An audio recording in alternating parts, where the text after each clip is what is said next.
Hey Ray, this is RJENG here.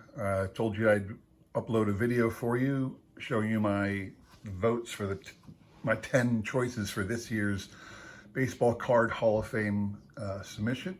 Just to let you know, I like the old cards, the ones that are you can say there's no doubt that they should be Hall of Fame cards. I will say when I heard Bob Gibson made the list already, I was kind of surprised, only because, not that he's not worthy, but there's a whole lot of other cards I think should have got in there. So I'm going to go ahead and give you my top 10. Like I said, it would be a bad video because this is the first time I've ever done this, but here you go. My first choice, the Sherry McGee error card, T206. Uh, One of the things I read about this, I wish I had saved the article from it was like Collector's Digest or something, but there's two errors on this card, believe it or not, because the image that's on this card is not Sherry McGee. There was a big expose done by, I want to say Collector's Digest, but I can't remember who, and they showed that that picture is actually of a different player, and I can't remember the name of the player, but that's not Sherry McGee on this card. But I think this card definitely belongs in the Hall of Fame. Sticking with the T206s for a while, I'm going to go also with the Eddie Plank version. Eddie Plank, obviously, because of the error, or not the error, I'm sorry, but the rarity, the scarcity of this card. That one's another one that I think needs to be on there. Keeping in line with the same thing, I'd say the T206 Doyle with the NATL. That's also a really rare card. I think there's like maybe a dozen of these, maybe it's up to 20 by now. I haven't kept track, but I know this one's another that everybody would kill to have. It's up there with the Wagner in scarcity. Getting a little more current, I noticed that the 33 Gaudi La Joie was not yet on the list.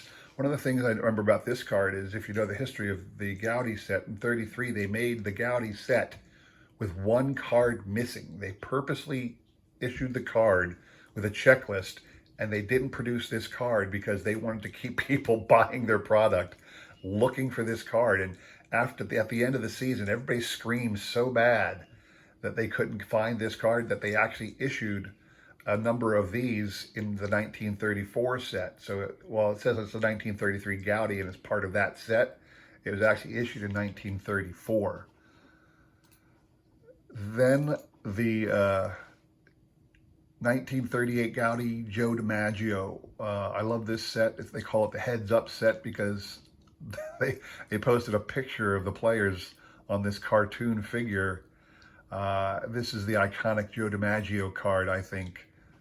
So I think this belongs on your list. Then, of course, I'm in line with you on this one. I think the Ted Williams Wilson Franks for 54 is a great card. I remember I read a comment from some critic years ago said it looked like Ted was using his bat to save humanity from attacking hot dogs. The way the picture is. I always thought that was a great little comment, but this is a great iconic Ted Williams card. And I'm going to go with you. Remember, I'm a Mike Schmidt collector as you are. By the way, I'm up to 20 cards now on my PSA Mike Schmidt basic set, so I'm trying to get there.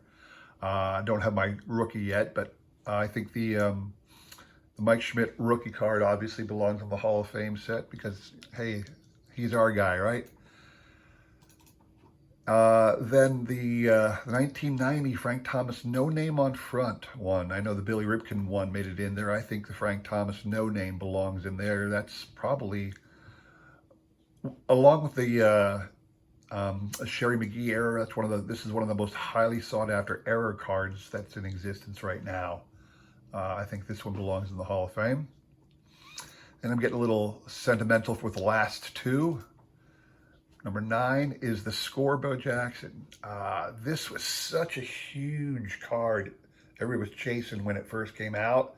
I mean, the prices just shot up. I got to say they were probably $200 when this first came out. Everybody wanted this card, and now you can get the whole set for like a buck in some places. So let you know how the baseball card market can turn on a dime. But anyway, this card with him holding the bat over his shoulders is an iconic card. I think that belongs in there. And then another sentimental favorite for me is the 1993 Conlon Collection card where they have Walter Johnson shaking Nolan Ryan's hand. I think that was a great one. When it first came out, everybody was talking about how cool it was that they spliced these two images together. And this was part of the 1993 Conlon Collection, the basic set, card number 934. But as an aside, they also had a colorized version that they inserted as a promo in the 1994 set. That one also, if you want to shoot that one, but it's the basic card, I think belongs in the Hall of Fame. So that's my choices. Those are my votes. I'll upload this video for you. I look forward to seeing the results, sir. Keep up the good work.